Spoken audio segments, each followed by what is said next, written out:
In this video we'll play a bit more with scenarios, and we'll create a quick loop using an integer. So we'll start off by taking our top level map here and moving the fill out waiver into another stub. So you right click on the responsibility and click on refactor into stub, and let's call this waiver. So now we've got two stubs at the top level, and if you drill down, you're now in extracted UCM. I'll just rename that to waiver as well. And you've got a start point and an end point. Let's rename the start point to waiver request and the end point to filled out waiver. Now what we want to do is, once again, we want to drag the customer and the cashier in here because we'll create a more complex view. So we'll start off by using the cashier by moving it there. Let's grow them like this, and the cashier will do a few things, the customer will do a few things, and at the end, well, here, let me extend the path by click on path tool. We'll go back in here and it'll exit to our left here.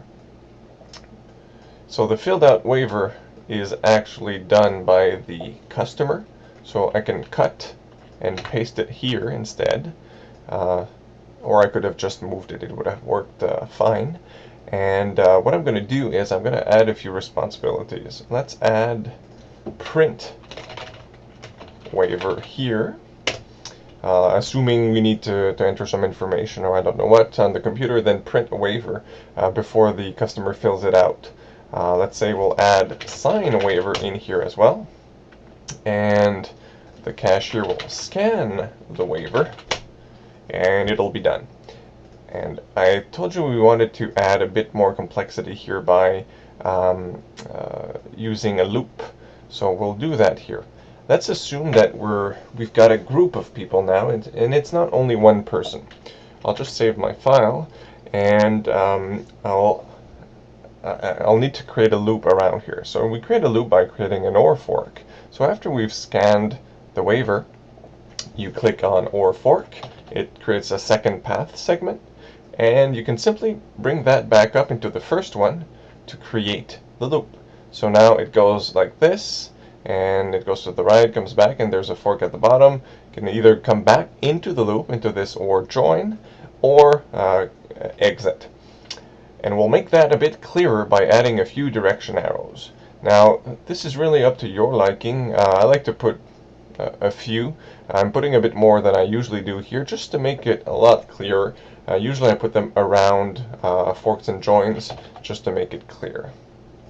So we can see that it's now a bit clearer, and this is an OR fork, so we want to edit the OR fork or the outgoing paths to make sure it's clear. So we're going to just label this missing waivers, hit enter. I'll edit the other one, I'll just label it all done. Now if all we wanted to do was just depict this visually and not execute anything, this would be sufficient. So I can move things around a bit if I wanted to, but what I want to do is actually execute this. So what I'm going to do, I'm first going to show you a little feature concerning scenarios. Remember when we created the cache scenario, we added the start point manually, we added the initialization manually. Instead of doing that, I'll extend, or include actually, the normal scenario. So I'll just right click on here, say include scenario, choose the normal scenario, and what it does now, and if I look at my start points, I'll see it takes all the start points, all the end points, all the initializations and preconditions, postconditions from the included scenarios, and adds them automatically in here. So I don't need to fire the start point anymore. So the one in gray here at the top was the imported one, or the included one, and the other one was the one that was already there. So I'll just delete that other one because it's already there. And my initializations, well, that was kept there before. It imported the other initialization, which was false, but overrode it with the one I created. So we want to do that because it's easier to grow the scenario model if you include the typical scenario, because if you're firing multiple endpoints or multiple start points, or if you're defining multiple initializations, you don't want to repeat that work for all of the scenarios. So what we're going to do in here is we're going to go and edit this condition here, and instead of being true for missing waivers, we're going to say create a new variable. We'll say it's an integer, and we'll call it customer count. So the number of customers that need to have waivers signed. I'll click next. In the normal scenario, I'll say 3.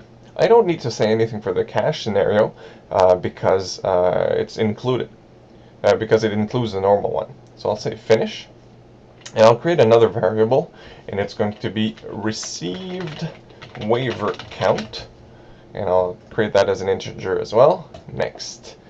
And by default it'll be 0 in the normal scenario, and it's included in the cache automatically. So finish. So if I'm missing waivers, it means that the received waiver count, double click on it, is smaller than the customer count. So you could either type it in or whatever, but I can just double click on a variable to add it there. And I'll click on the label at the top, the drop down, and I'll choose all done instead. So instead of true, we want that the received waiver count is greater or equal to the customer count. We could say equal, but I'm playing it safe by using greater than or equal. Click finish. The only thing we need to do now is to increment the number of scanned waivers. So I'll just double click on my waiver here, scan waiver, and I say received waiver count equals received waiver count plus 1, and semicolon.